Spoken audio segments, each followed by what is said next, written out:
नमस्कार दोस्तों, स्वागत है आपका आपके अपने YouTube चैनल PYQ वाला में। आज हम अपने इस छोटे से वीडियो में देखने वाले हैं अभी थोड़ी ही देर पहले संपन्न हुए एसएससी मेंस 2025 के GS2 के पेपर को, जो कि डील करता है Indian polity and constitution and international relationship से।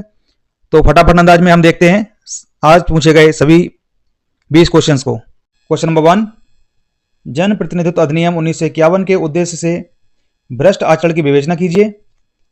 विश्लेषण कीजिए कि क्या विधायकों एवं अथवा उनके सहयोगियों की आय के ज्ञात स्रोतों के विपरीत अनुपात में संपत्ति वृद्धि असम्यक असर सृजित करता है और परिणामतः भ्रष्ट आचरण है।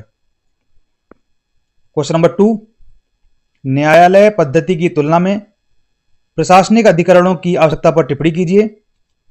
2021 में अधिकरणों के बुद्धिपरक पुनर्गठन द्वारा किए गए नूतन अभिकरण सुधारों के प्रभाव का मूल्यांकन कीजिए। क्वेश्चन नंबर 3, भारत और संयुक्त राज्य अमेरिका में क्षमा करने की राष्ट्रपति की शक्तियों की तुलना कीजिए तथा विषमताओं को स्पष्ट कीजिए। क्या दोनों देशों में इसकी कोई सीमाएं हैं? अग्रिम माफी क्या होती है? क्वेश्चन नंबर 4, जम्मू कश्मीर पुनर्गठन अधिनियम 2019 के बाद जम्मू कश्मीर विधानसभा की प्रकृति का विवेचन कीजिए। केंद्र शासित प्रदेश जम्मू कश्मीर की विधानसभा की शक्तियों तथा कार्यों का संक्षेप में वर्णन कीजिए। क्वेश्चन नंबर 5, भारत का महान्यायवादी अटॉर्नी जनरल केंद्र सरकार के कानूनी ढांचे का मार्गदर्शन करने और कानूनी परामर्श के माध्यम से ठोस शासन सुनिश्चित करने में महत्वपूर्ण भूमिका निभाता है। इस संबंध में उसकी जिम्मेदारियों, अधिकारों और सीमाओं का विवेचन कीजिए। क्वेश्चन नंबर 6, महिलाओं की सामाजिक पूंजी सशक्तिकरण और लैंगिक समानता को आगे बढ़ाने में सहायक है, समझाइए।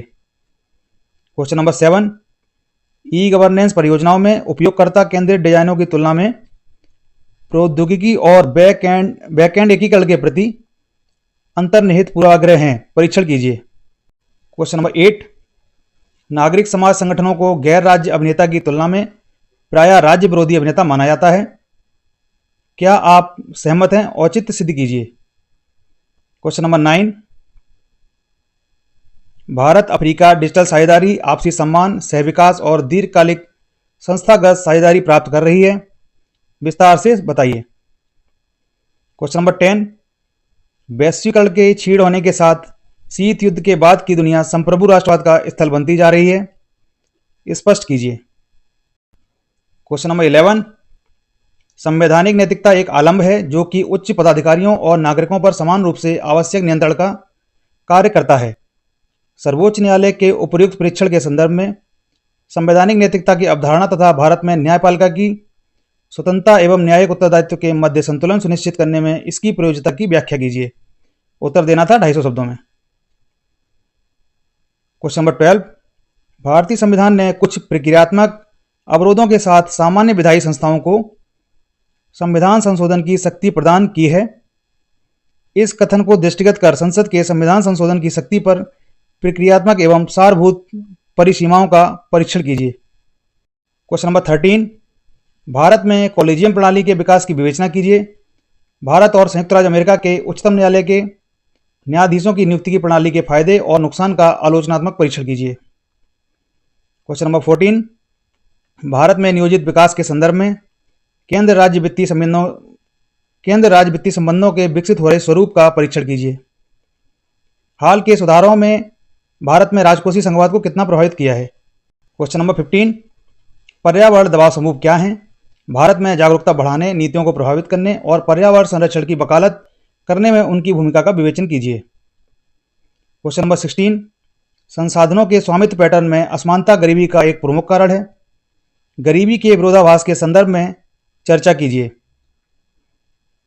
क्वेश्चन नंबर 17, समकालीन विकास मॉडल में निर्णय लेने और समस्या समाधान की जिम्मेदारियां सूचना के स्रोत और क्रियान्वयन के निकट नहीं होती और ये विकास के उद्देश्यों को विफल कर देती हैं, समीक्षात्मक मूल्यांकन कीजिए। क्वेश्चन नंबर 18, राष्ट्रीय बाल अधिकार संरक्षण आयोग को डिजिटल युग में बच्चों के सामने आने वाली चुनौतियों का समाधान करना होगा। मौजूदा नीतियों की जांच कीजिए और इस मुद्दे से निपटने के लिए आयोग द्वारा शुरू किए जा सकने वाले उपायों के सुझाव दीजिए। क्वेश्चन नंबर 19, ऊर्जा सुरक्षा भारत की विदेश नीति का मुख्य स्तंभ है और यह मध्य पूर्वी देशों में भारत के व्यापक प्रभाव से जुड़ा हुआ है। आप आने वाले वर्षों में भारत की विदेश नीति की दिशा के साथ ऊर्जा सुरक्षा को कैसे एकीकृत करेंगे? क्वेश्चन नंबर 20, पूर्व और पश्चिम के बीच नाजुक असंतुलन और यूएसए बनाम रूस चीनी गठबंधन के बीच उलझन के कारण संयुक्त राष्ट्र में सुधार प्रक्रिया अभी भी अनसुलझी है। इस संबंध में पूर्व पश्चिम नीति टकरावों की जांच और आलोचनात्मक मूल्यांकन कीजिए। तो दोस्तों, हमने एक बहुत ही छोटे से वीडियो में एक आज 23 अगस्त 2025 को आयोजित हुए यूपीएससी मेंस जीएस 2 के पेपर को के सभी 20 सवालों को देखा। आप भी पेपर को देख के बताइए कि कमेंट सेक्शन में बताइए कि आपको पेपर का लेवल कैसा लगा। अगर आपको हमारा वीडियो पसंद आए तो चैनल को लाइक, शेयर और सब्सक्राइब करें। जय हिंद, जय भारत।